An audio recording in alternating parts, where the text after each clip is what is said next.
If it's flashing, it's muted.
One, two, three. Welcome, welcome, welcome, everybody, to another session of Soul Therapy Live.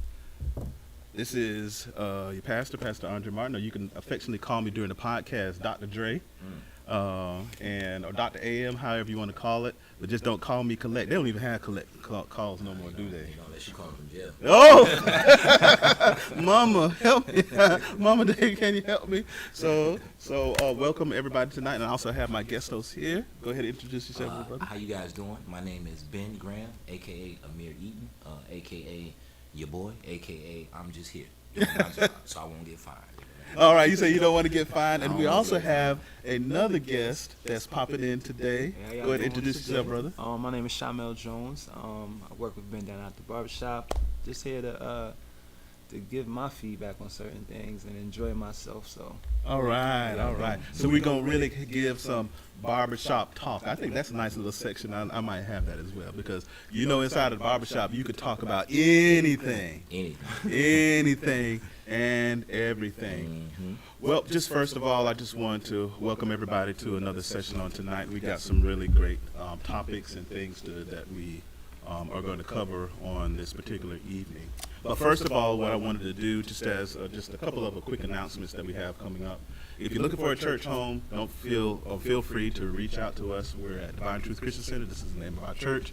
And we are located at 350 Anchor Road, Suite 1050 in the beautiful city of Castleberry, Florida. Our services are on Sunday mornings at 10:30 a.m. And we also meet on Wednesday nights at 7 o'clock p.m. But we have a different format on Wednesday nights because we do some teaching, but we also do podcasts. We also do prayer. And you can also meet with us in person as well as online. So if you're interested in coming on by, come on by. We are a teaching church. We're a teaching ministry. And our motto is to love God and also love people. As far as our little bit of an update on fantasy football, I lost this weekend. I think you won, didn't you? Yes, I did. Oh, you got the stats that's out there? Yes, I did. Hey, Al, did you win? I won. He said that he won. So I lost against this one particular gentleman named Mike. Mike, if you're watching or if you're out there, doing what you're doing and working and whatnot, you lost because I lost because of putting my faith in Malik Willis. I did not know that Mike Vrabel was not going to let him do anything except for hand off the ball to Derrick Henry. So if you have Derrick Henry on your fantasy football team and Malik Willis is starting next week, he's going to get the ball at least 40 times.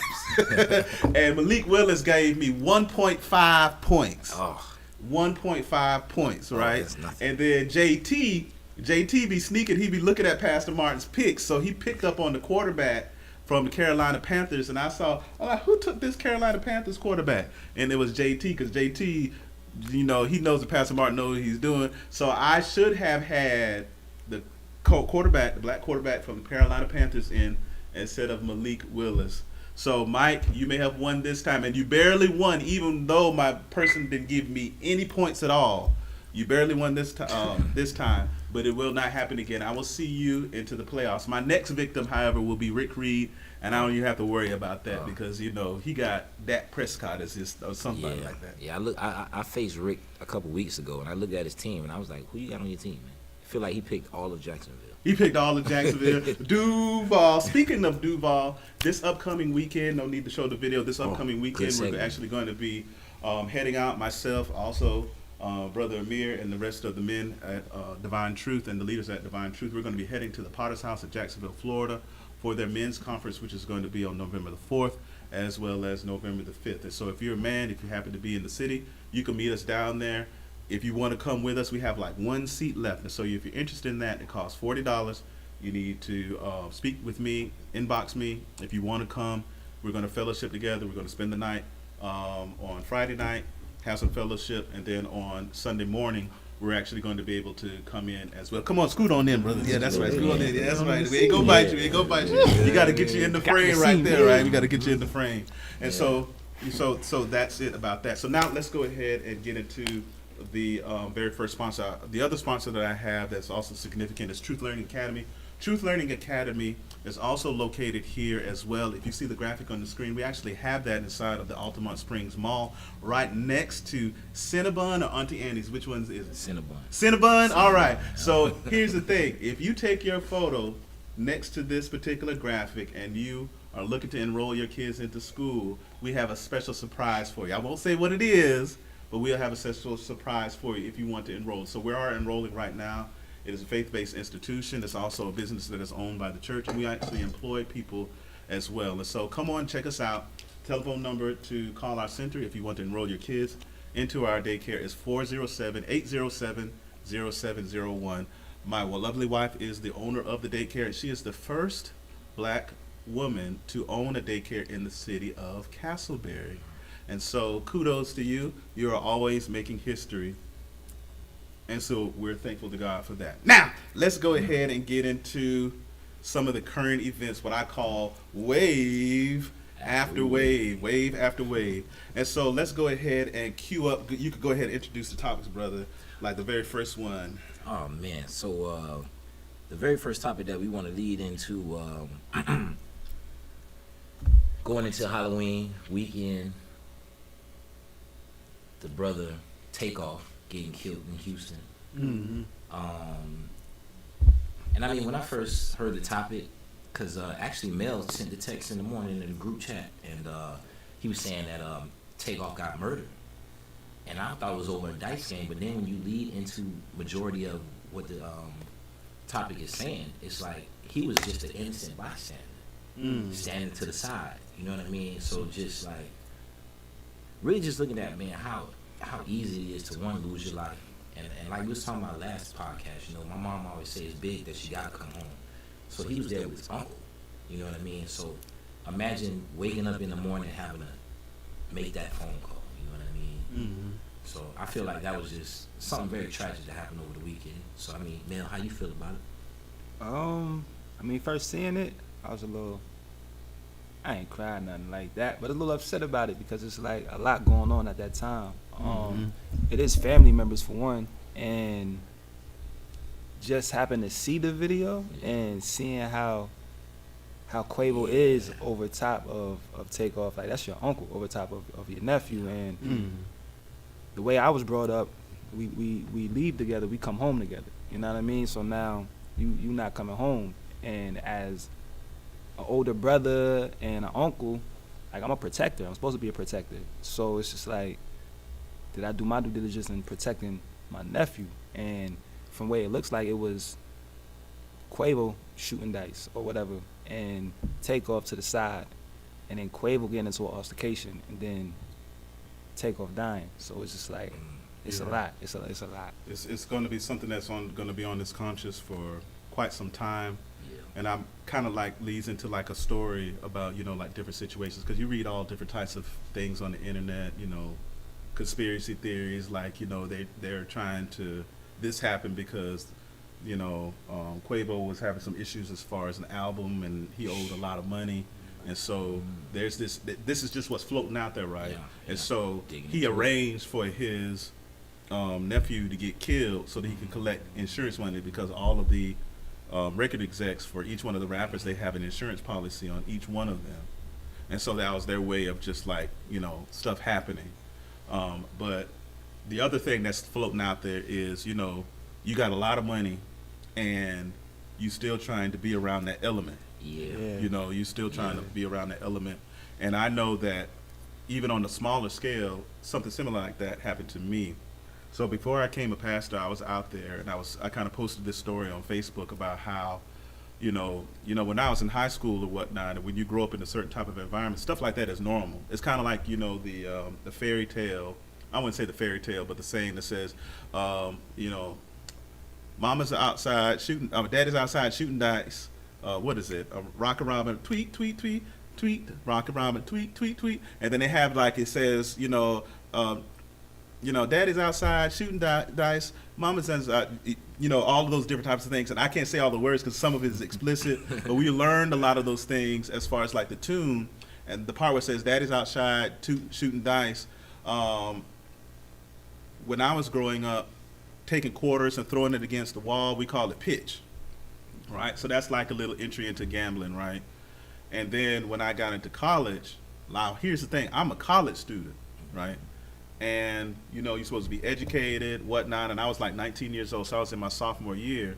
But I had a roommate that I didn't really get along with, and I was still a little bit into the criminal element, right? Yeah. So I, you know, sometimes in church service, I would use examples of shooting dice where I take my hand and I do like this, and I toss it on the ground. I take my finger and I start snapping it together, because I used to shoot dice many times before. Or you crapped out. We call it, you know, shooting crap. Yeah. Right? Yeah. And so not everybody understands the whole idea about shooting dice. That is a very dangerous element depending on who you play with. Now, if you play with your close boys, that's like one thing. But then another thing is like for me, I was playing with some of my friends, but I was also playing with some known drug dealers from Miami at the same time. Mm-hmm. And I was, you know, Wasn't even thinking. I would get my money from out of ATM machine and bring it and start shooting dice with these people. So I'm trying to go from one world into another world, but I'm still bringing the old world with me Yeah.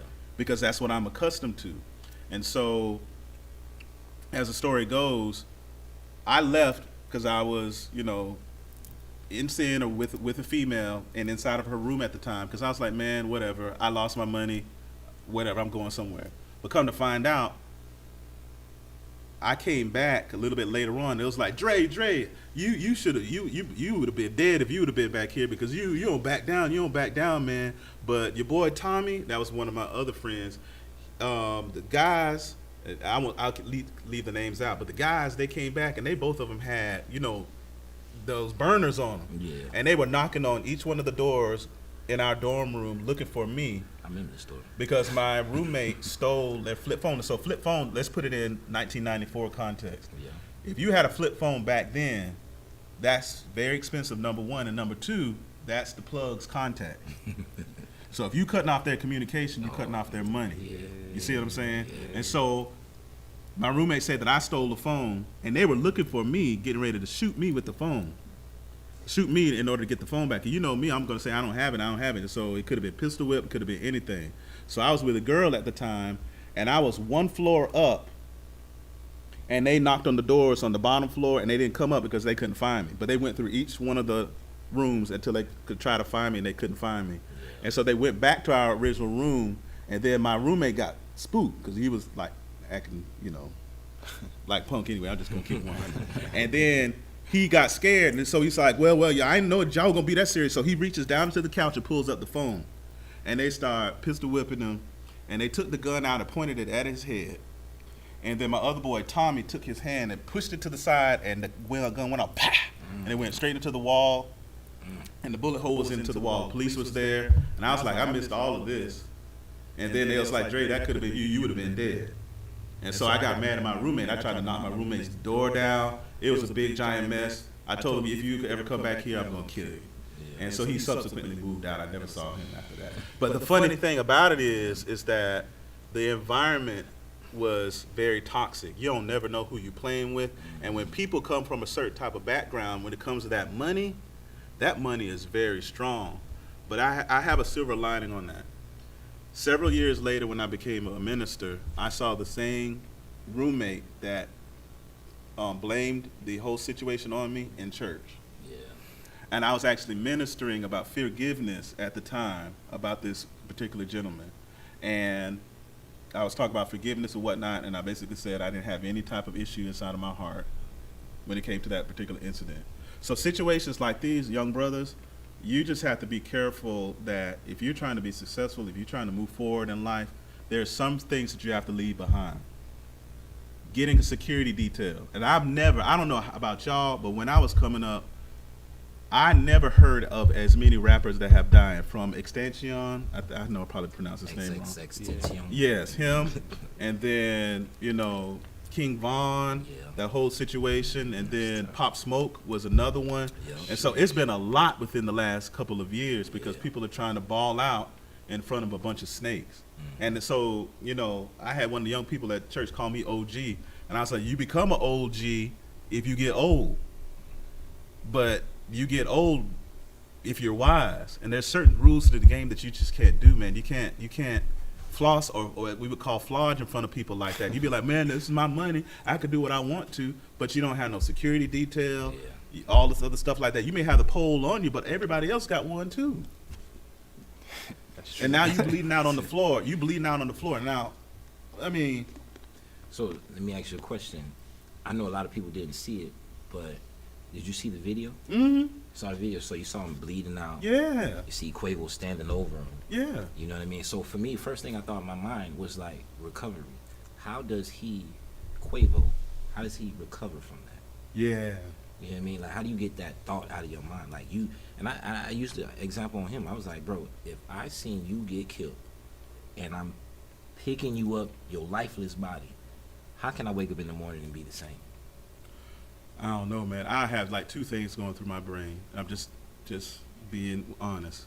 If that was like my loved one or somebody that's close to me, the first thing is going to be shock, help them.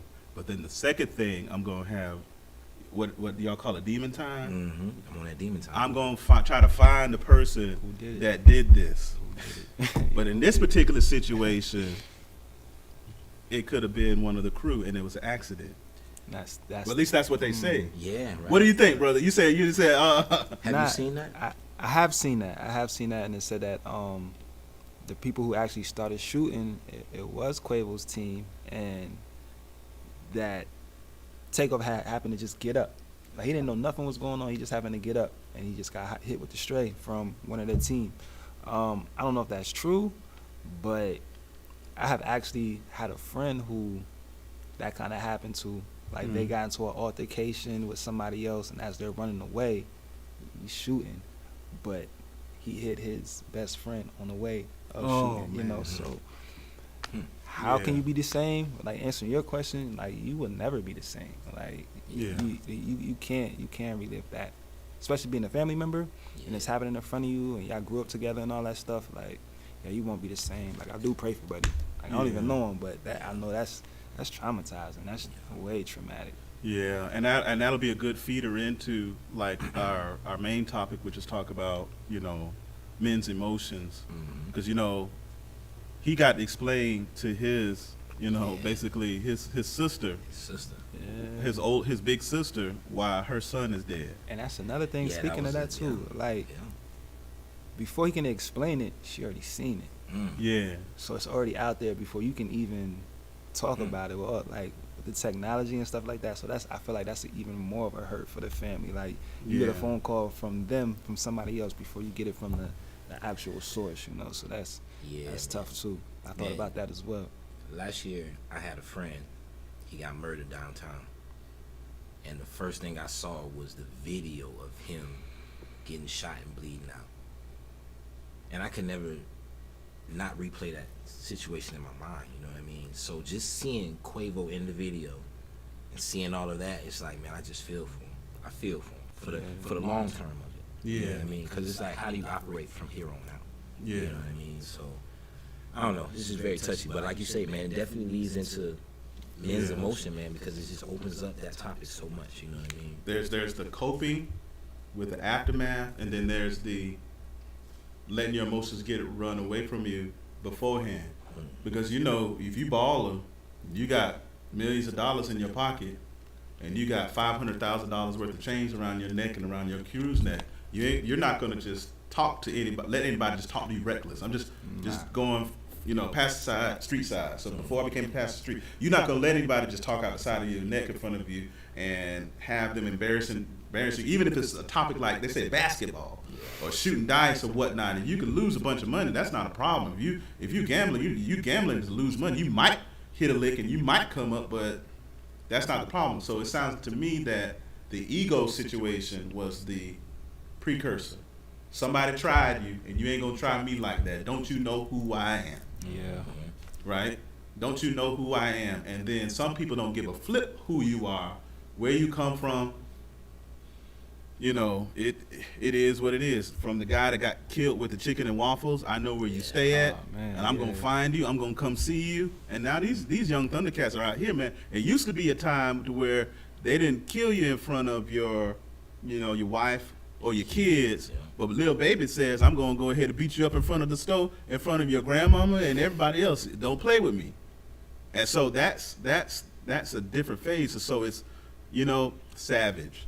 It's a lot more savage. It's a lot more savage. It's no compassion. But then we got a whole bunch of dead people, and we have nobody to blame but ourselves. So. Yeah. So I grieve for that. That's why I'm so passionate about our young men. We have a Young Lions ministry here. Just take it from somebody who survived, you know, shooting dice and almost getting killed, wrong place, wrong time, gambling on the streets and whatnot, and I'm college educated. So you got a lot of brothers out here who are smart and going to college, but they still hood, and they still try to carry a lot of that element with them, like I did. And I had to get it took me a while to get a lot of that foolishness out of me. It's a part of the maturity process, but I think it's you know, life is precious, man. It's a precious commodity, and you want to get grades. Yeah. You want to get grades. You want this to appear. You want to become a silver fox. Just kind of lighten it up just a little bit, right? So the next wave that we have after this one Wave after wave. is Brooklyn Nets star Kyrie Irving. He has been in the news because he has been defending his tweet about a documentary criticized as being anti-Semitic, and stands by sharing a video by Alex Jones. Now, for those of you that don't know who Alex Jones is, Alex Jones had a show, and he is considered as being far right. Conspiracy theorists, QAnon, Trump, stuff like that. A lot of things that everybody's be like is shock and awe, right? So you got far right conspiracy theorists, and you have far left conspiracy theorists, right?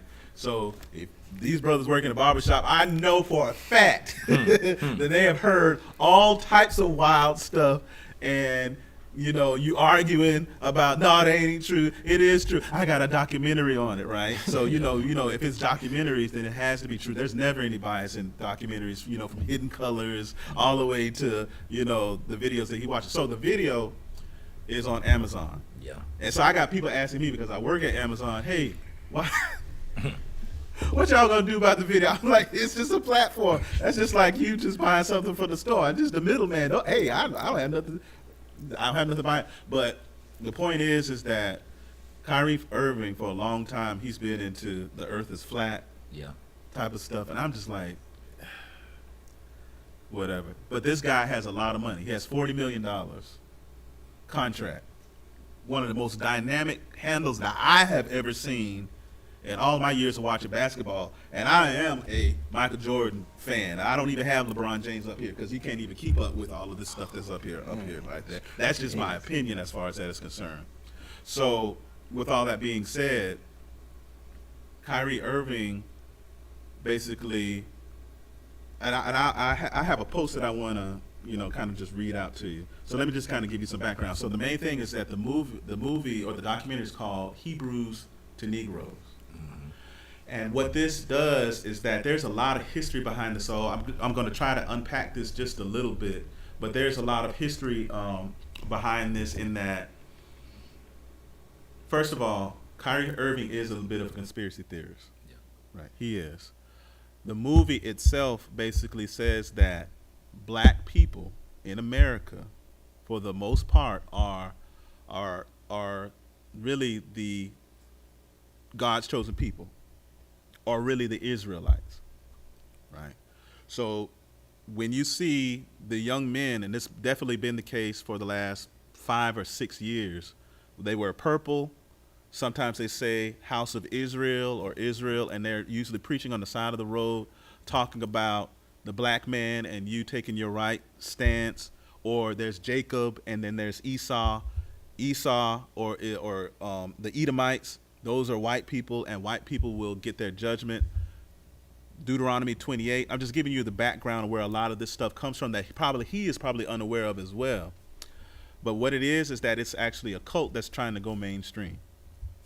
And the main point of it is that the belief that black people were the original Jews, and that the Jews that are in place right now, such as, Adam Silver, Steven Spielberg, those are Ashkenazi Jews, without going so deep into it, but the Bible says that these are not real Jews. And they've taken that scripture and then they ran away with it, not even understanding that Hebrews are Semitic people. And then some people are saying that we're Semitic, and it all goes back to some of the racism that we experience because of the biblical text talking about the curse of Ham. Shem, Ham, and Japheth, and that the curse of Ham, that's where some of the KKK people from years ago used to take the Bible and use it and twist the scriptures and say that we are supposed to be enslaved because of the curse of Noah's curse upon one of his sons called Ham, and said that he will be in slavery for the rest of his life. So they're taking that curse of Ham element, and they're trying to use racism to fight against a lot of damage that happened because of that belief that black people were biblically declared as inferior by God himself. That's where that comes from. And so now, because we have more stature, now the black Hebrew Israelites, which is a really fast-growing cult, and at least in some sects, have adopted and have fed into something into a lot of black young men, which is empowerment, strength, unity, religion, right? This is different from the Egyptian component, which was really all the rage when I was coming up, where you had the people with the Eye of Ra, like I have a tattoo on my back, a big old giant Egyptian symbol on the back of it, because that's what we were into.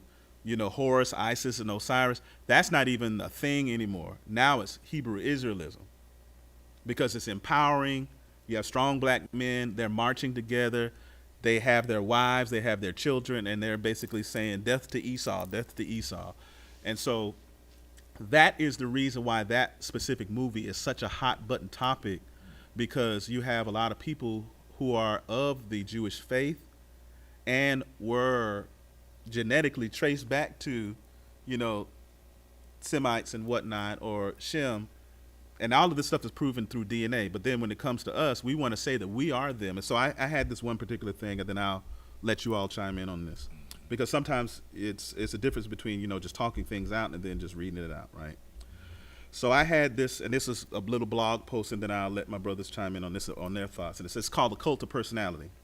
Someone asked me what I thought about the news of Kanye West, because Kanye West feeding into a little bit of this as well, about Ye, and whether I believed in some of what he was saying. After some thought, I concluded with this, that Kanye, Kyrie Irving, Kendrick Lamar, and Kodak Black are all trying to take the cult knowledge of Hebrew Israelism mainstream. Kodak Black is a Hebrew Israelite, and he said the main reason why him and K-Dot get along is because they talk about that quite a bit, right? The truth is, African descendants, and this is just my take, right? The truth is, African descendants of slavery, or better known as ADOS, do not need to appropriate other cultures to feel special even after going through so much in this country. Our history is replete with information depicting our harrowing path from the Ivory Coast and Central Africa, which is where 99% of the blacks that are in this country come from. Our history is repeating with information depicting our harrowing path from the Ivory Coast to Central Africa, here with stories from rags, rebellion, and royalty to terror, tragedy, and triumph. I personally understand the pain of never knowing our origins beyond the transatlantic slave trade and subsequent diaspora. So, of course, there's a deep need to know who we are. But that does not mean that we as a people have to resort to taking what is predominantly true in our history and making it what isn't predominantly true. Let me qualify that quickly. Taking what isn't predominantly true in our history and making it our own. We have plenty of content from our original continent that can be shared while creating new paths never made before. Is it hard? Yes, but will it be worth it? Absolutely. Make history. Be your own legacy. P.S. Take some time to look up British Israelism. There's nothing new under the sun, because British Israelism came out the same time that Hebrew Israelism came out, and it was around the 1800s. There was an explosion of cults that came out in the 1800s. And 1800s is recent. That's recent. British Israelism, if you look it up, is the Anglo-Saxons saying that they were the original Hebrews. And they were a sect that came out in the 1800s, and they tried to put that belief out there that they were the original, God's original and chosen people. So the belief system that Kyrie and them are talking about has already been shared, and the founder is William James Crowdy. And so if you have a founder of something like that, then you have to see where that came from. And he was basically doing for black empowerment, using the Bible as the tool. So my question would be, like, Kyrie Irving, is there a fine line? Is he pushing the envelope, or is he actually saying something?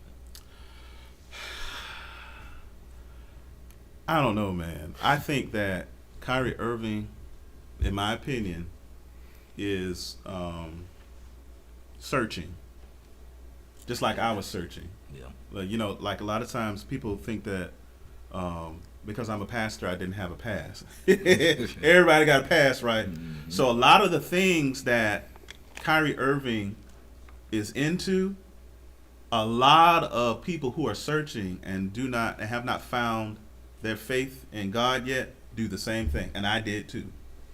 So I was into occult things when it came to Egyptian mysticism, into it heavy. I had the tattoos to prove it.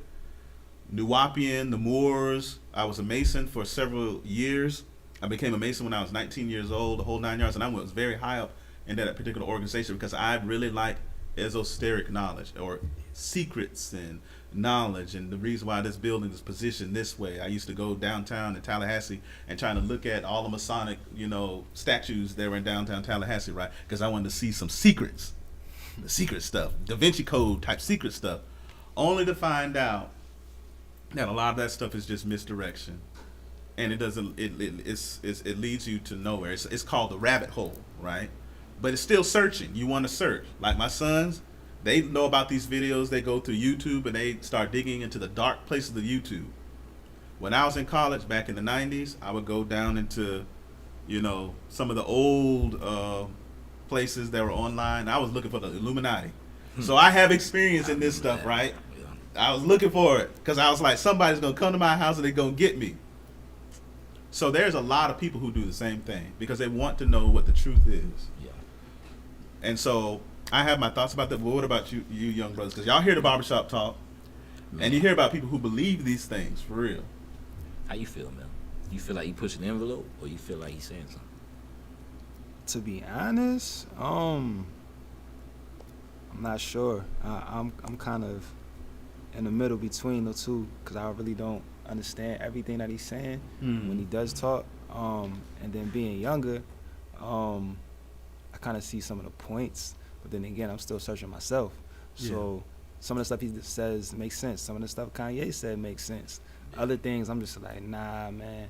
Now, mind you, I did grow up in church, and I had a close relationship with my pastor, and he always told me, I think the best thing that he told me is, you can learn something from everybody. You have to take the meat with the bones. Yeah. So Kanye, I always feel like, all right, Kanye, you make sense. In a certain extent, you make sense. But then it's like, nah, I don't feel you on that note. Yeah. With Kyrie, I can understand some of the stuff you're saying, but then when you start talking about the earth is flat and the other stuff like that, it's like, I don't It's like, bro, really do know. you science? What happened in your science class, man? He said, "Bro, do you sign?" Science, man. It's like, So yeah, I'm in the middle with that. I definitely am. It's tricky because it's like the way I look at it, especially when you say searching. I feel like it's a lot. It's if we just talk about men, right? But we can talk about people. I can look at Kyrie and not knowing no better, I can feel like what he's saying is gold.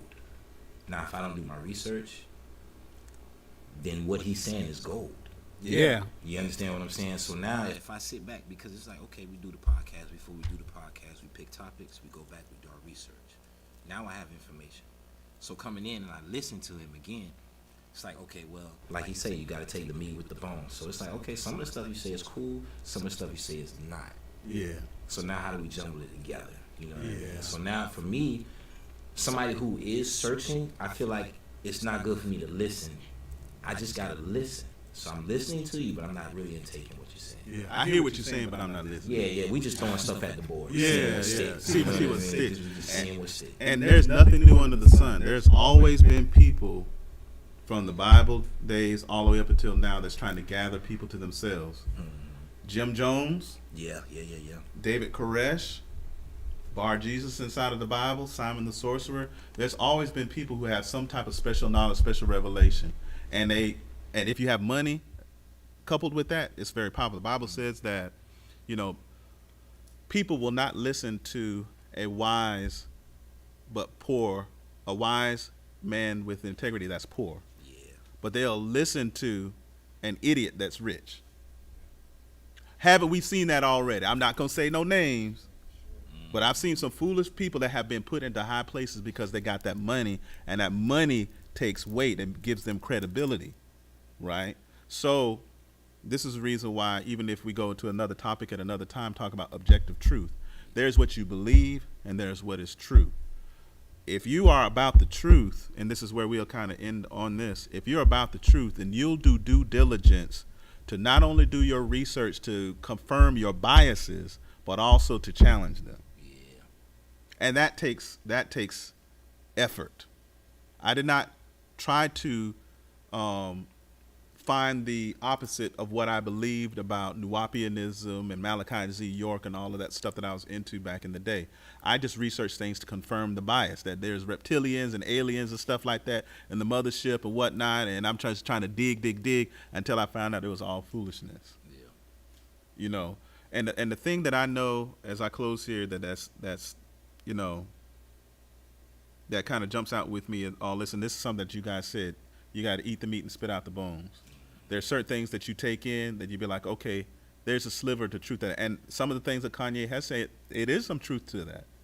Same thing with Kyrie Irving. There is some truth to it. However, not all of what you're saying is true. Can I challenge you on this? I would love to talk to Kyrie Irving to say, you know, this particular movie, here goes the research, so on and so forth. And you could go through all that. But if I believe in my heart that it's true, then what I'm saying is not going to matter. Right? Because people believe what they want to believe. So that's why, is it about your beliefs or are you about the truth? If you're about the truth, then you're going to get feelings hurt a lot because you're going to be like, hey, well, you know, if I believe this, but since I found some evidence that totally dispels this, then I just got to just discard it and I just got to put it aside, even though I love it. Stuff in the church that happens a lot of it ain't true. Tarrying is not in the Bible. There's a lot of stuff in the Bible that people do in church, but it's not biblical. It's not real. We made it up. You know, pulpits with preachers in the back staring out of the congregation. Where does that come from? Is that in the Bible? No, it's not in the Bible. So why are we doing it? Why we do a bunch of religious stuff and then just say, hey, this is what we're supposed to do? Yeah. Am I supposed to fall back when somebody lays hands on me? What happens if I stand still? I always thought that. A lot of people did. But see, in the Bible, you can lay hands, but it says nothing about falling down. But it shows, you know, entertainment if somebody falls out. Yeah. But in the Bible, when people fall out backwards, it's a sign of judgment. When people bow forward and don't fall at all, that's a sign of reverence and that's a sign of humility. But I digress. See, I'm going to step on toes now. See, welcome to Soul Therapy Live, everybody. Welcome back. Welcome back, everybody. Soul Therapy Live. You know what I mean? So the next area, man, you know, it's like just touching on that. Yeah, man. yeah. Like I really like, for me, and when you even say challenging, I know you see I be in your inbox a lot, like, you know what I mean? Because I just always have questions. I always have thoughts, ideas, everything, and it's just like, in taking what Kyrie says, like I would take all that in. And then I would hit your inbox like, what is he talking about? What is he talking about? But that's what I like about you, because you break it down. You know what I mean? So that I can have understanding. You know what I mean? Because that Kyrie Irving person, like, post that whole week, I'm just like, what is this man talking about? You know what I mean? But, and then the curiosity is what leads to, you know what? He must be right. There's this guy that's on this corner that been talking about this all the time. Let me find out. But what people don't understand is that the reason why we call them bricks, right? They are called black racial identity cults. The reason why they're so powerful and so strong is because a lot of the answers to racism that we've had in this country for many people have fallen short. Whether it's political, professional, monetary. So what the black Hebrew Israelites offer is an answer to racism by using one of the most powerful things, or the most powerful thing on this planet, which is this thing right here. It's kind of like the Book of Eli. Yeah. That's what I see when I see stuff like that. They're taking this and they're saying, this is our story. It's filled with black people. It's filled with everybody. It's filled with everybody. And it could be, there's many lectures on a lot of this stuff, right? So my advice to you is for anybody that's searching or seeking, or you're in that mode of Gnosticism where you know that there's something out there, but you don't know what it is. My answer to you is, God always makes things very clear and very simple. He's not hard to find. He's not hard to find. And you know that there's deception when somebody tells you half the truth. That's what the enemy did in the garden. He says, are you sure that you should not eat of the tree of the knowledge of good and evil? Did God really say that?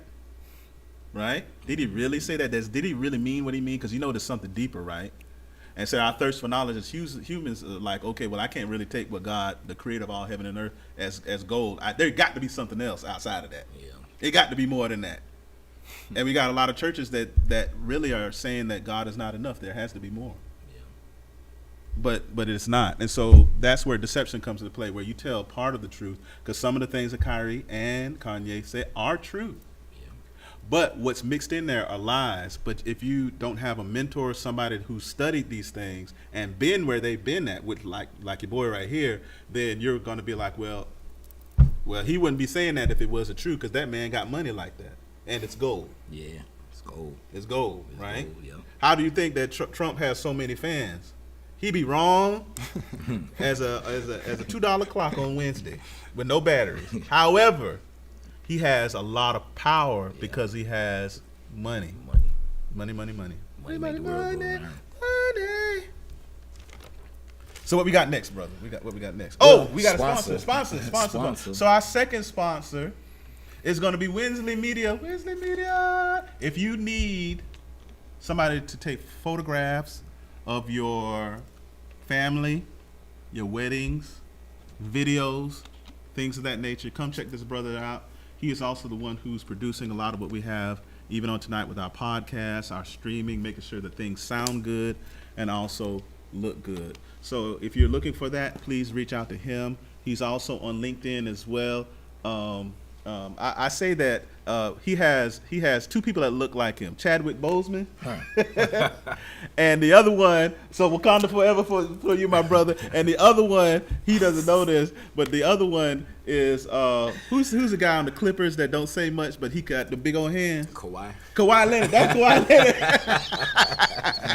So that's Kawhi Leonard. So if you want to have a Kawhi lookalike come to your parties, go ahead and reach out to Winsley Media. Brilliant young man. Works in web development. He also does websites and things of that nature as well. Oh man, Kawhi. Kawhi Leonard, man. I can't call him Al no more. It's Kawhi for the rest. Kawhi for the rest of the time. We got the rest of the time. Yeah. So the next thing that I have, before we move on, is like I said, those are the things that you want to talk about. Mm. Be careful of conspiracy theories, right? Always strive for the truth. The truth is unbiased. It doesn't care about your color, political affiliation, the money that you have, none of it. Mm-hmm. Right? Don't get caught up in the messenger. Listen to the message. Is it true or not? Objective truth. We're living in a time right now where truth is relative. What's your truth is not necessarily my truth. Right? True. And we hear that a whole lot. But one of us is lying, or one of us is misinformed. Somebody can't be telling the truth and a lie at the same time. That's not how it is. Either this is blue, or it's not. Yeah. No in between. Yeah, it's no in between. Well, it just depends on how you look at it. It just depends on how you look at it. What's true for you is not necessarily true for me. So that means that I can't trust anything that you're saying because I can't nail you down on the answer. Yeah. And now we got a bunch of politicians all over the place. That's it is what it and is.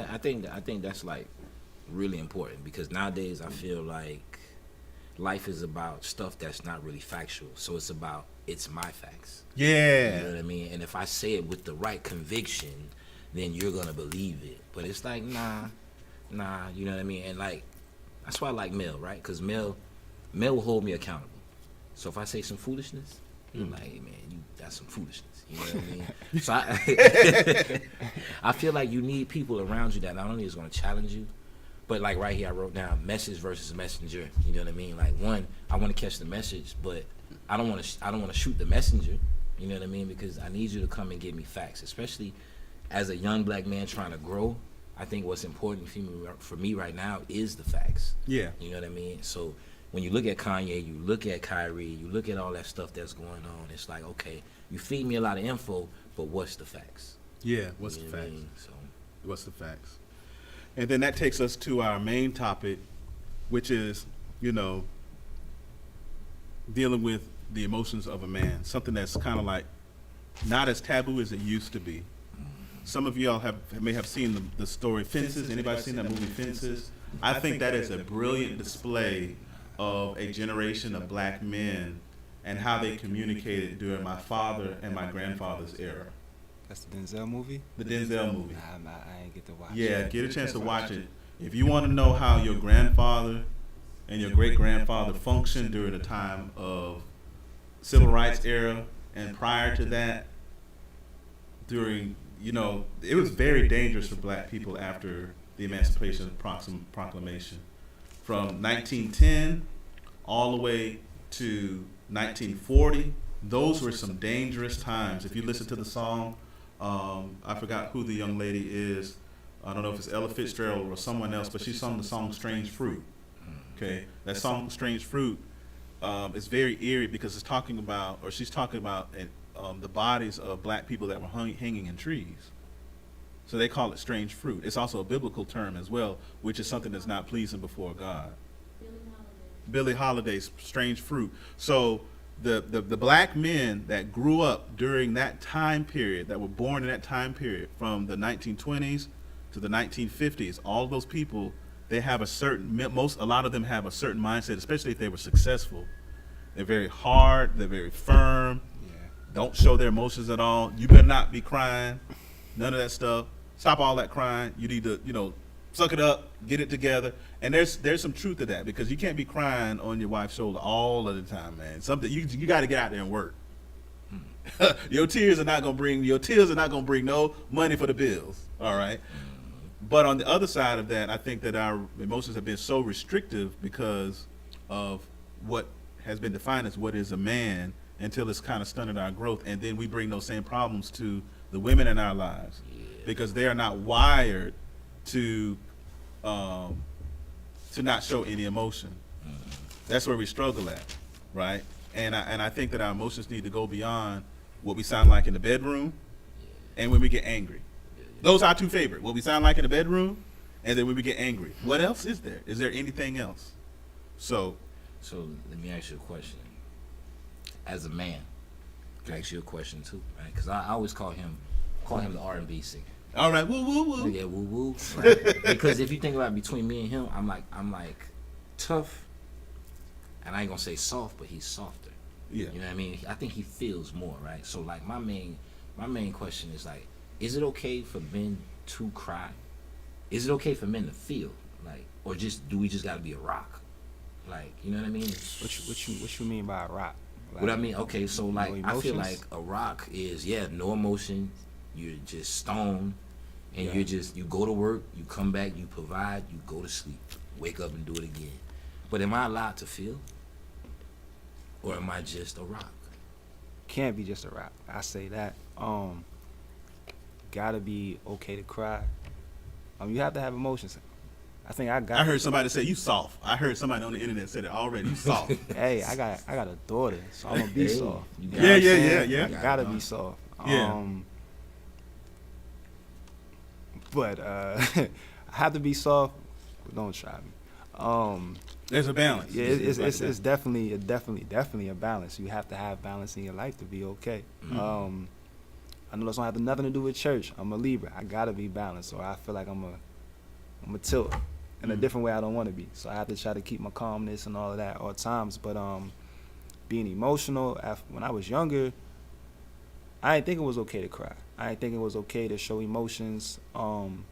Even though I had a father figure in the house, it was always my mother, you know what I mean? But then my dad, my stepdad would be like, oh, don't be coddling him, or, you know what I mean, don't cry or suck it up if anything would happen.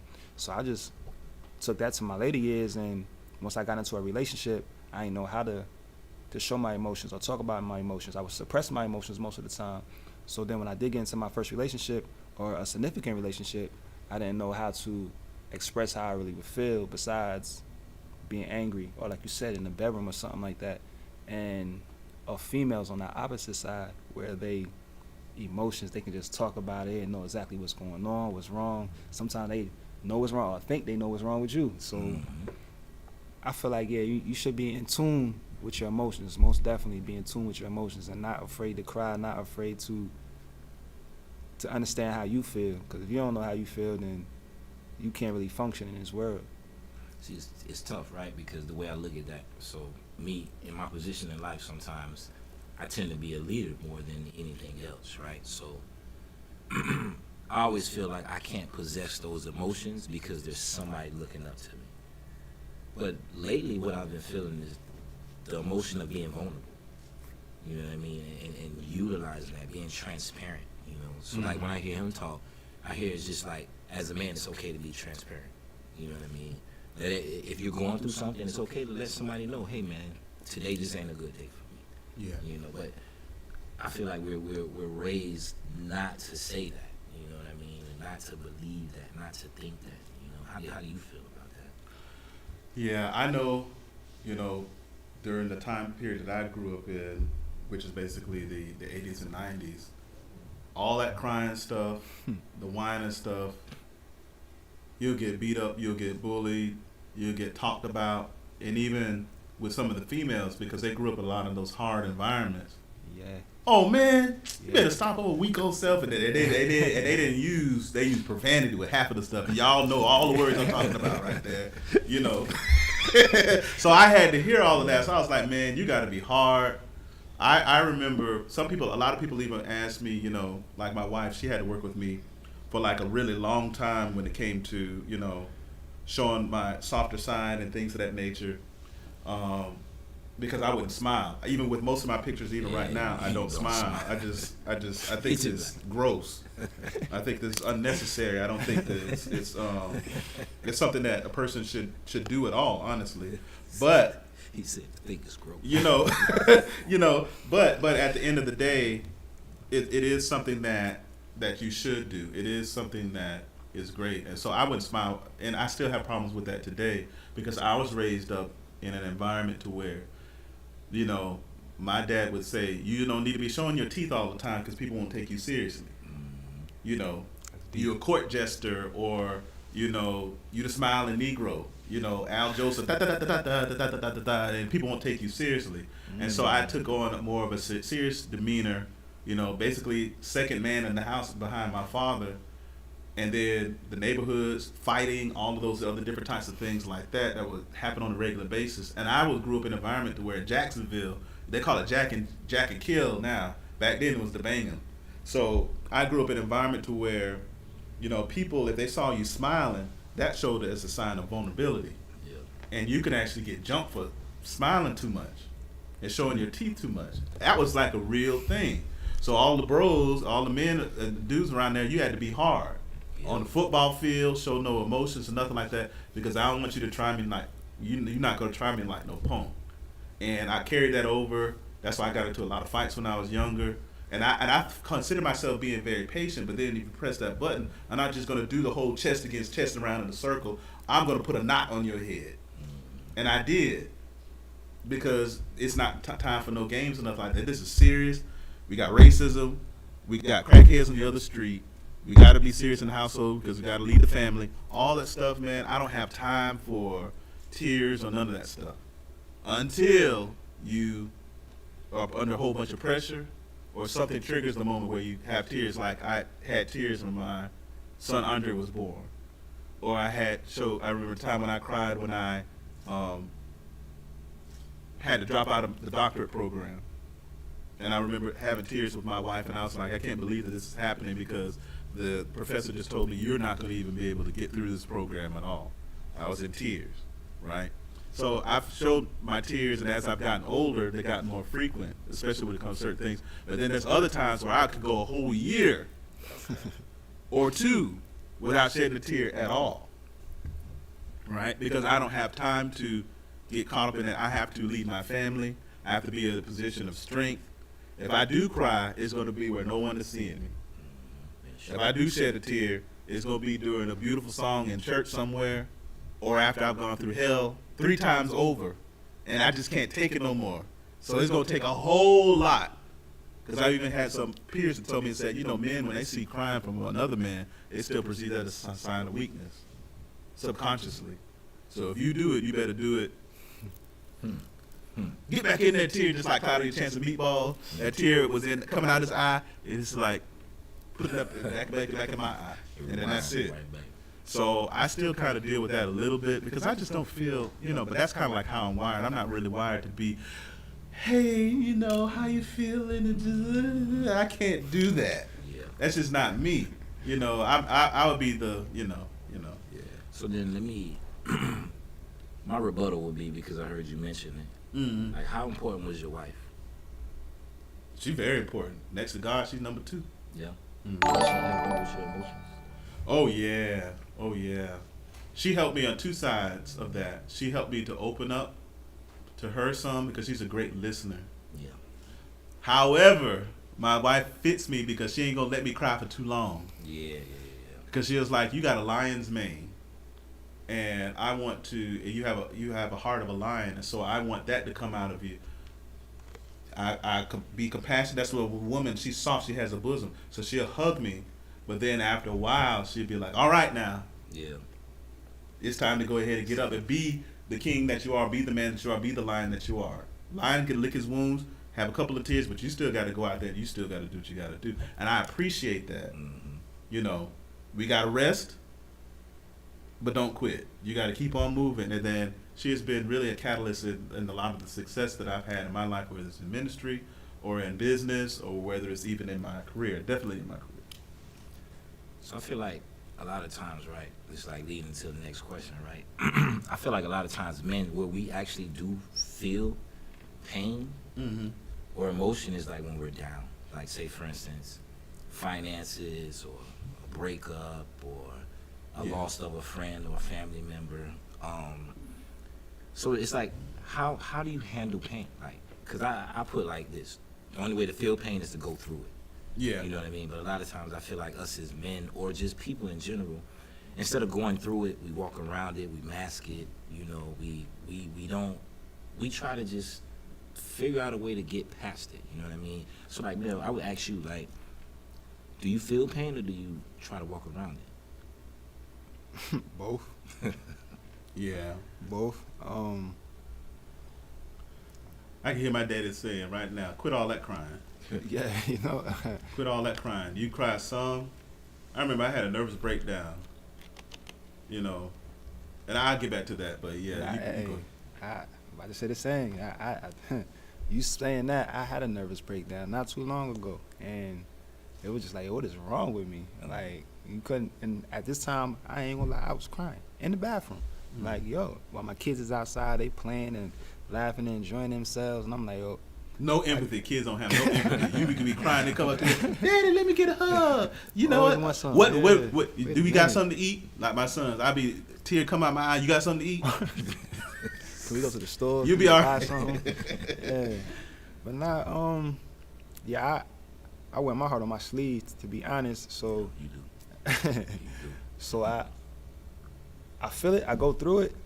But at the same time, as I'm going through it, I'm gonna go through it like with a smile on my face. You're really not gonna know I'm upset or anything like that. Sometimes if like you catch me by myself and I'm quiet, you might see it. But if we conversing and I'm with other people, then I can mask it by myself, or I'm not good at feeling that. it. I'm gonna feel it. I'm not good at it. At what part? I'm not good at masking my emotions. My wife will Right. tell you. Everybody in this church knows that I cannot hide how I feel about anything. If there's something going on with the media team, everybody's gonna know it based on my facial expression, Yeah. or you'll hear me say it out of my mouth. So you're gonna know how I feel because I'm just not good at that. Like my wife, she's a master at keeping a good demeanor on her face and things of that nature. But for me, nah, you're gonna know how I feel. You're gonna see my displeasure. I'm gonna frown. I'm gonna come up to the pulpit frowning. I'm gonna be smiling. I've gotten better over the years, but man, I need some of what y'all got because everybody knows when I'm upset. I can't fake it. Sir, is everything all right? I want to say, please, no, it's not all right. I'm just, and you can see it on my face. I have that look right on my face, the look of displeasure. Don't you see my face? Yes, you do see my face. So, you know, now if I'm in business mode and I'm in that mindset where I got to just be straightforward, that I can have the stone faced in about business. But if it's something that, you know, I don't have the poker face. Everybody always know what I have in my hand. Because I'm going to be talking trash the entire time. Oh, yeah, this is really, really good. I can't do the opposite. I have to be myself. I have to be authentic, you know. So maybe I am more emotional than I think that I am. Which one you feel is better? I mean, your situation or your situation? Because like me, right? Pain, the way I look at pain, it depends on if I want to go through it or not. You know, so you pick and choose. You know, but it's just like you said. If it's something, you finna say it. If you feeling it, it's all over your face. Even when you take the pictures, you don't smile at none of your pictures. I be looking at your pictures and she be smiling. She be and you You know what I mean? But like him, like he said, he wears his emotions on his sleeve. I can tell when something wrong with him. You know what I mean? Me, I want to wear my emotions on my sleeves, but then at the same time, I don't want you to know if something wrong with you. Yeah. You know what I mean? So I kind of suppress it, but then at the same time, it explodes later.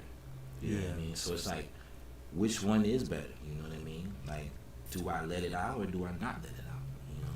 I do. Timing. Go ahead, say. I feel like it's timing. Timing, Timing in the yeah. right place. Yeah, you're right. Cause I feel like what you're saying, like with the crying and all of that stuff, like I'm not gonna do it in front of like people that, cause with men we don't like being vulnerable, so I'm not gonna do it in front of like a lot of people that's gonna judge me. Yeah, You know yeah. what I mean, I might do it in front of him. You know what I'm saying? Like you said, do it in front of your wife or something like that.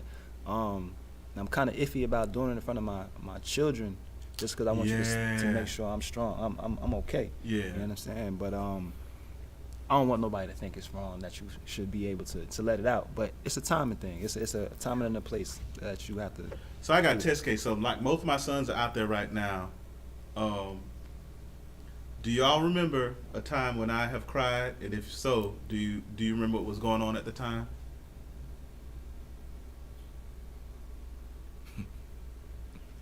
Well, y'all seen me in tears Tough. once. How about you, Jaden? Have you ever seen me in tears? Twice? You mind sharing that? Okay. You mind sharing yours, Andre? Come up here and share yours. It could just be something simple.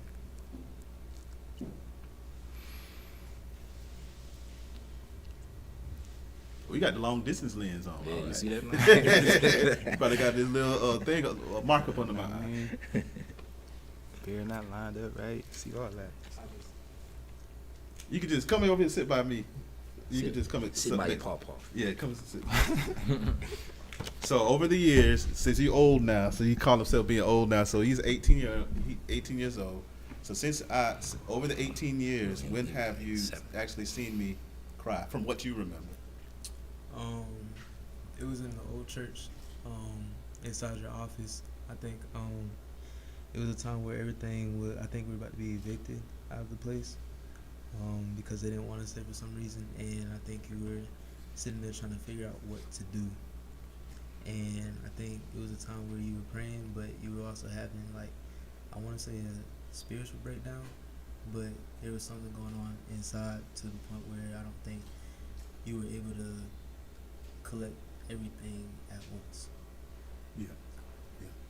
I'm interested to hear my little my youngest son, Jada. Give me one. Can you do that for Daddy one time? You see his face. Yeah. All you just have to do is just tell me what you remember. He got to consult with his manager. Yeah, you got to consult with his manager. Yeah, just once. Just tell me what you remember. You don't have to do nothing special or nothing like that. You see how big these Yeah, come on up here. You come on up here. Yeah, they done got big. They You remember they big. were this small, but they Yeah, got really. big. Yeah. So just tell me what you remember. If you could bend down or whatnot. We was going to Jacksonville, and it was Oh, a long yeah. drive, and because of like people weren't driving right, and there was a lot of, we was being bad in the back of the car. There was a lot going on, and I guess it was just an overload. So you started to like, it was like an anxiety attack almost. Yeah. I remember that. Thank you, son. That was stressing. So I remember that Stressed distinctly. out. I remember both of those distinctly, and ironically enough, both of them are happening around the same time, and that was 2014.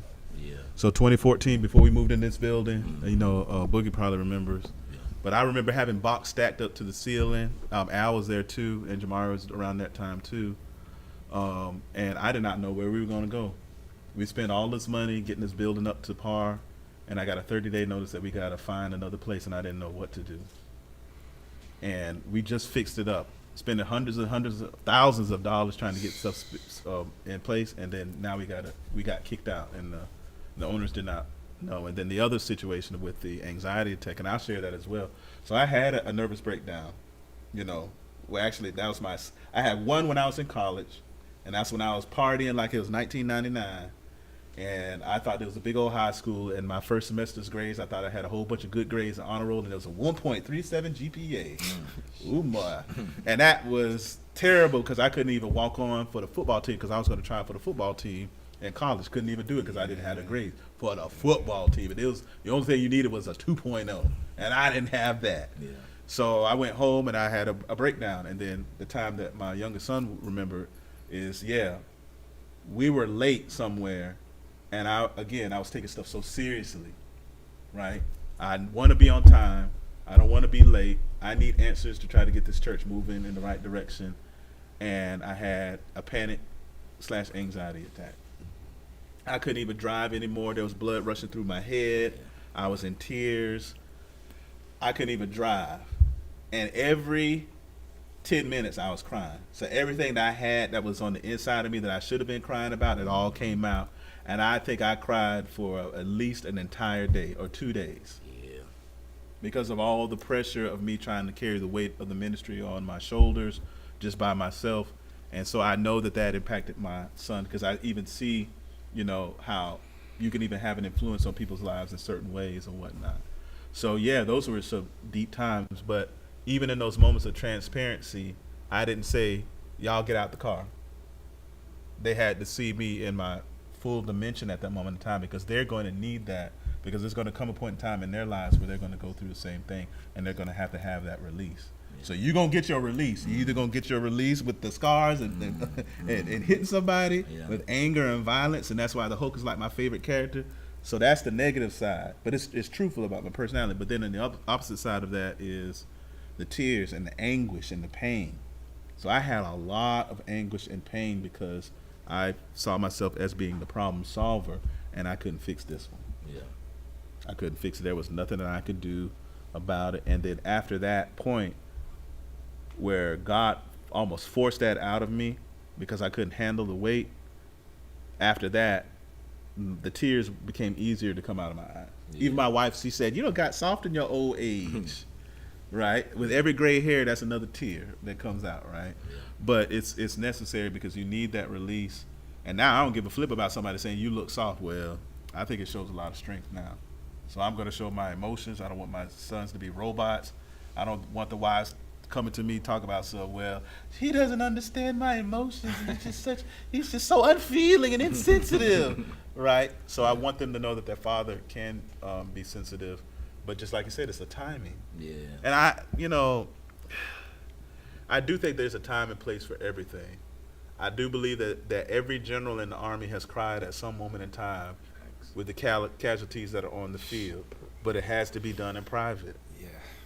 Sure. It has to be done in private or at a real defining moment, like a moment of compassion, like, my son being born, my Jaden graduating, or he hits his first home run after, trying season and stuff like that. Those are the type of tears I don't mind showing. Yeah. But tears talk about this is really hard. Man, nobody got time for that. Yeah. I don't have time for that. Or at least that's what I tell myself. Mm-hmm. It's like, so Mel, because recently, you had your ups and your downs, right? And you said you had a breakdown. Uh-huh. Did you feel it when it was coming? I didn't. Oh, it just jumped. It jumped on me. I was like, where did this come from? This ain't even like me. Just jumped on me. It happens. Yeah. Like I was just going about my normal day, and then just a rush of emotions. At one time, I'm literally sitting out in the living room with the kids, and then we laughing and joking, and I just sit back for a minute. I'm like, oh, something happening. And I went to the bathroom. Like, I went to my room, and I just couldn't sit still. Then I went to the bathroom, closed the door, and matter of fact, what I started doing was praying, and then everything just came out all at once. Just came out. Yeah, it just broke down. I'm talking about snotty nose crying. Yeah, like, oh yeah. Like, yeah. It was an experience, I would say, because at that point I was just calling on God. I need you to help me at this time. I don't know what's going on. Help me. Yeah. I mean, my heart racing all fast. It was scary, but got back up, went back out there with them. Like nothing happened, but I needed that. Yeah. I feel like it was a build-up. Yeah, so, yeah. I needed that. Mine was a long-standing build-up, man. I mean, my wife knows a lot of the pain that I went through prior to starting the ministry. and even in life in general. Yeah. There was even certain movies that I wouldn't even watch. My wife was watching this one particular movie that had so many triggers in it that I was like, I just can't deal with it. It's just too overwhelming for me.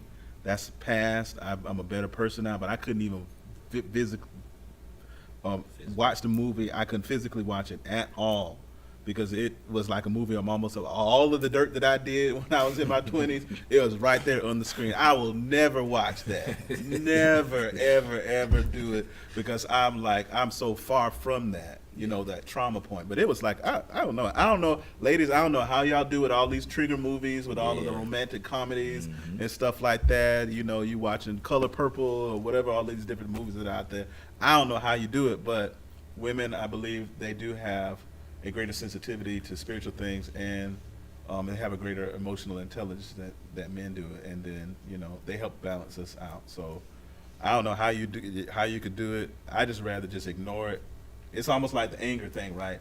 I could fight all day. If we fight and something pop off at the church, I don't know about y'all, but if something pop off at the church, I know it's not good. I know it's not right. But I will feel great.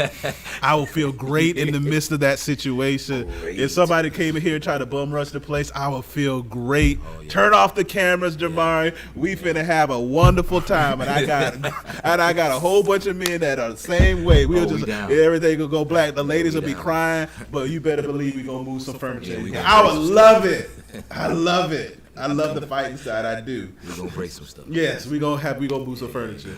But at the same time, you can't do that. You know you can't be in warrior mode all the time. Yeah. Nah. You can't be in warrior mode all the time. So, you know, with our families, we are warriors to protect them, but not to bring fights to our door unnecessarily. And I think that's what happened with the Migos. I think humility should have came into play to where, you know, bro, you got it.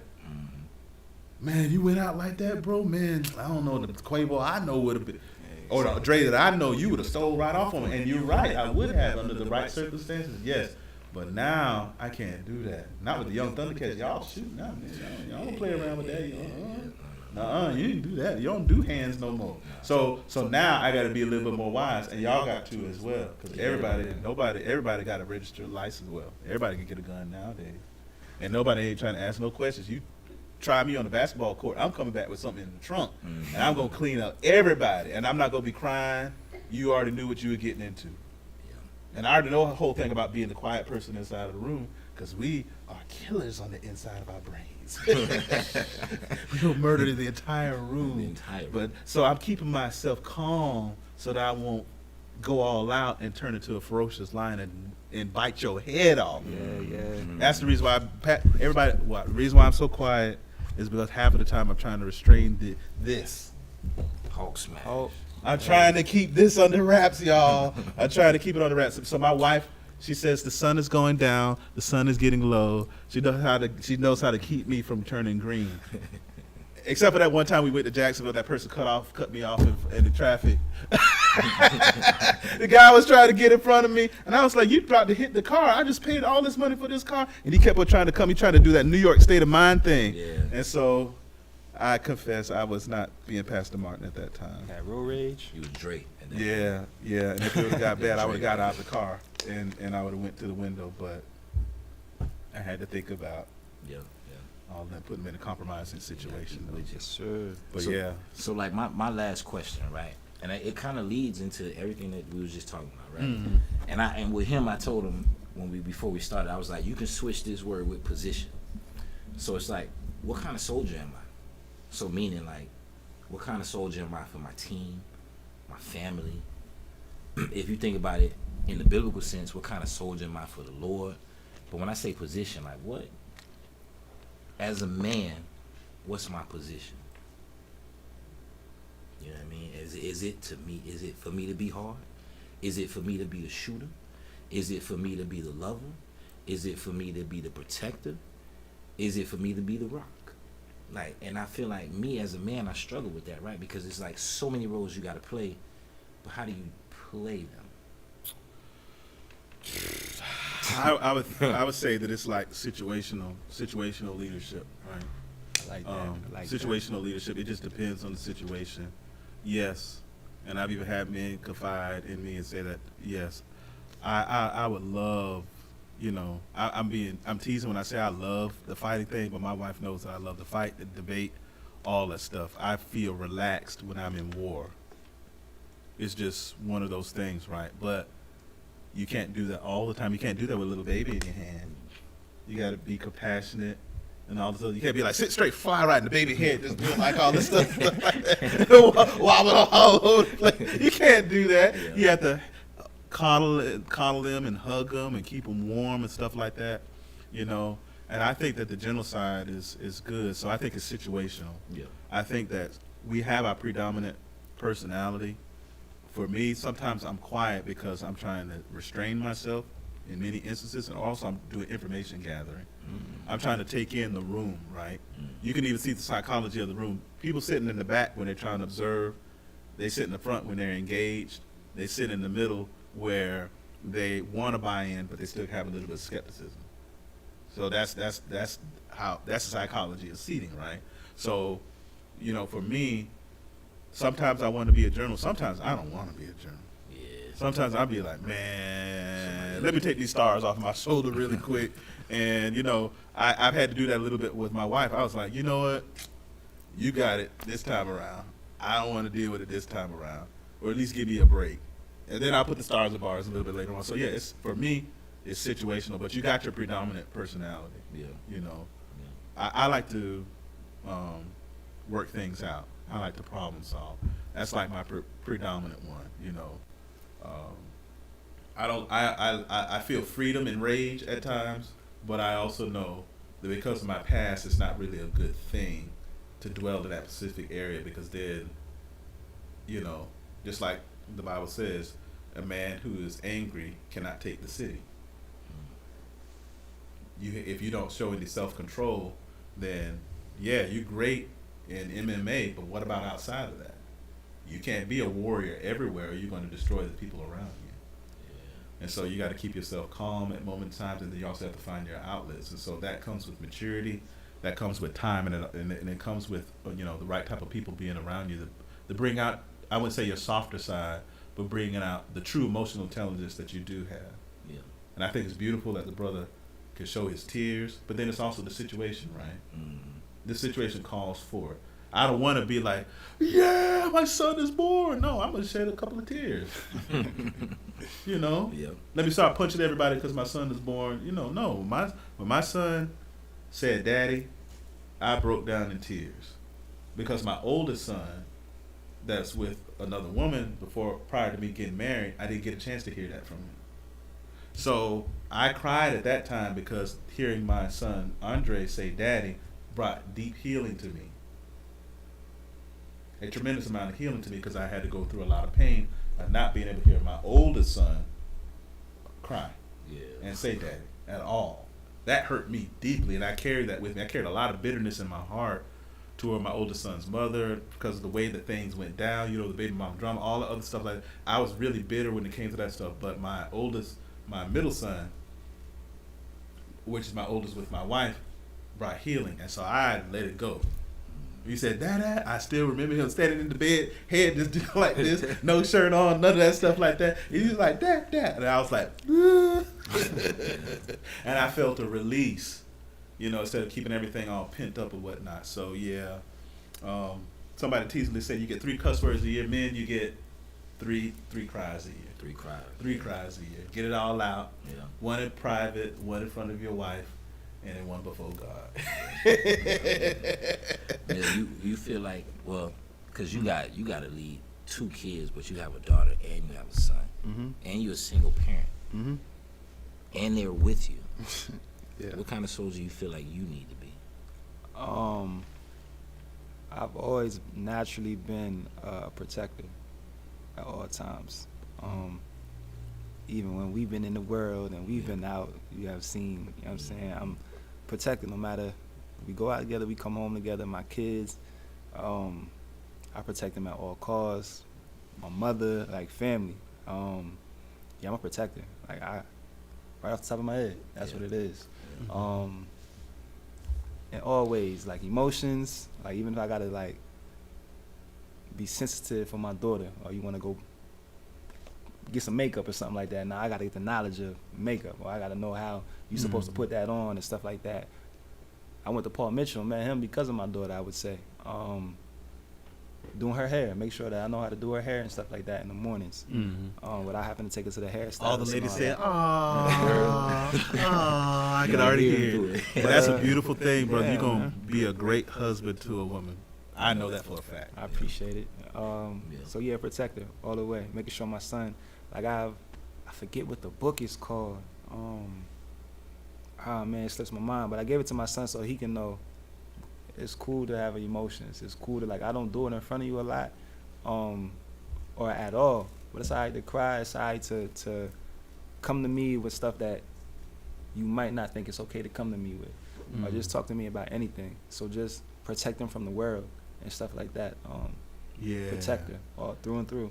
Yeah, I definitely could see myself at that. But yeah, I see myself as honestly, like a tactical general.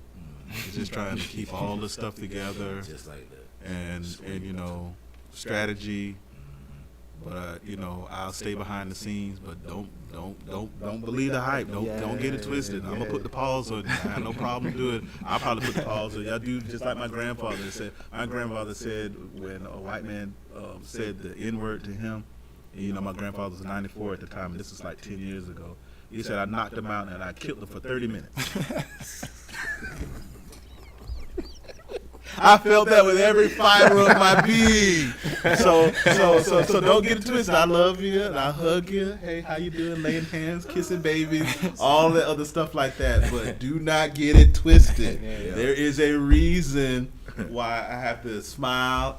Like y'all, you probably seen it over the last 2 or 3 years. I smile a lot more and I'm a lot more joking when I preach and teach now than I did in the early days because I was so serious. And that was a carryover from my father saying, you don't need to show your teeth all the time. You need to take life seriously because if you always smiling, people ain't going to take you seriously. They're going to take you for a joke. But he came from the era where there was people of a different persuasion that were wagging their finger in his hand, in their face. You know how it is. I don't even think people do this anymore. They put their finger inside of your face and just do like this. You take that finger, try to break it off in 3 pieces. I know you do it. Yeah, I know you do. But he came from that era where there was insulting and, where you looked down upon, you were inferior and all of those different types of things. And so I see, I get a lot of who I am from my father, but my mom was also there to balance me out. Now my mom, and this is kind of where we kind of come around the mountain with our closing thoughts. I love my mother so much, and she's been texting me a whole lot lately, and I think that's for a reason and whatnot. But she growing up, she helped to balance things out. My wife is always amused by the way that I interact with my mom, right? Because she gets this ogre side of me with my sons. I got all boys, so everything is always on go all the time. The testosterone is always going on in our house all the time. But when it comes to my mom, and she calls me Andre Jr., she sends me little hearts inside of a message and say, you need to take your pictures. Or she fusses at me a little bit. I'm like, yes, Mom. And my tone of voice just changes, all this other stuff like that. My wife is totally amused by that because, my mother has a certain place in my heart because she brought the compassionate, sensitive, and loving side. And so I think that's the reason why God has both male and female as being equals, because they both bring things to the table. Yeah. The hard side is necessary when you need to fight, you need to war, and you need to protect. But then if there's no intruders, then you need to be compassionate, you need to be a teddy bear. Right? Yeah. So that's why I have these two parts of my personality. This is not what everybody knows. Right? This is fake. So this is my personality and this is my personality. So take this and smash them together. As you. So this is me at home most of the time, sometimes, half the time. 50%? What do you say, 50%? 50%? What do you think, Jaden? 50%? I might like this 50%? 10%?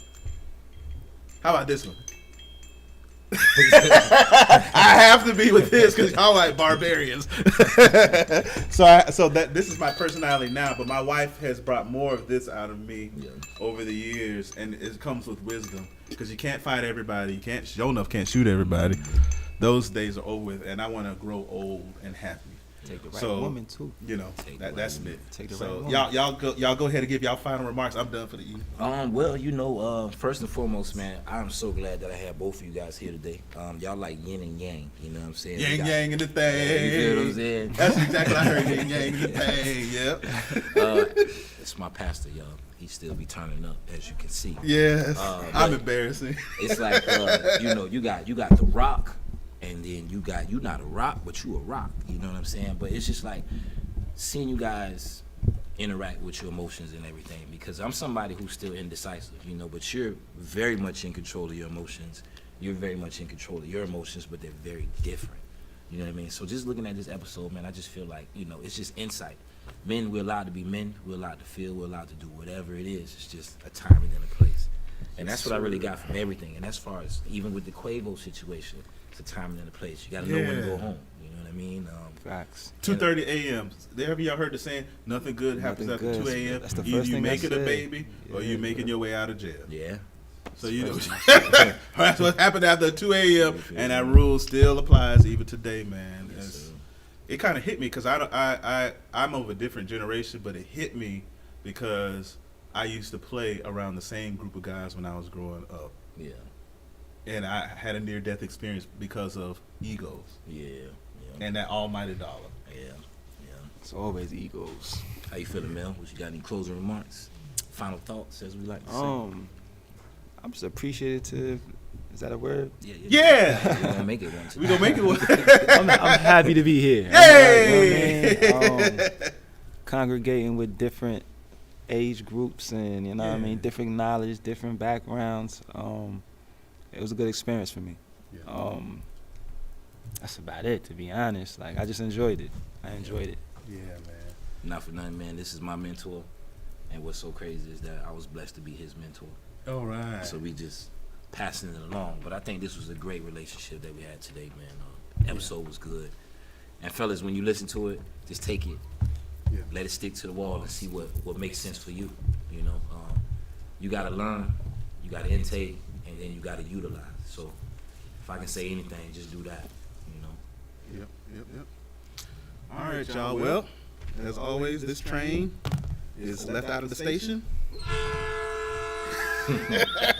I know they didn't have all of my sound effects because we had company today, but I have to. I just have to do it, right? I just have to do it. So good night, y'all. Y'all have a wonderful, blessed time again.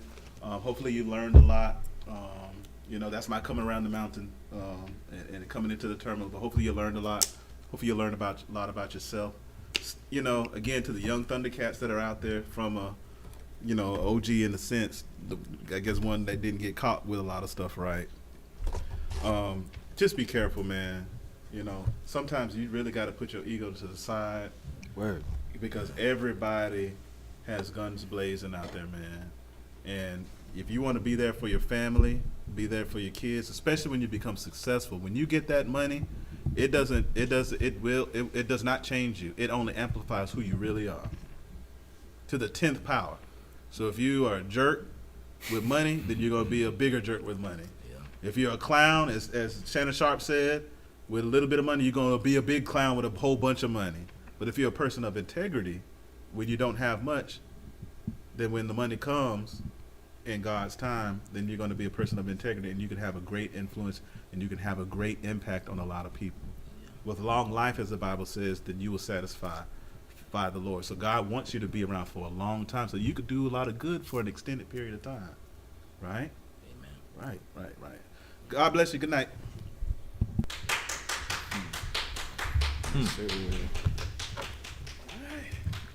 I appreciate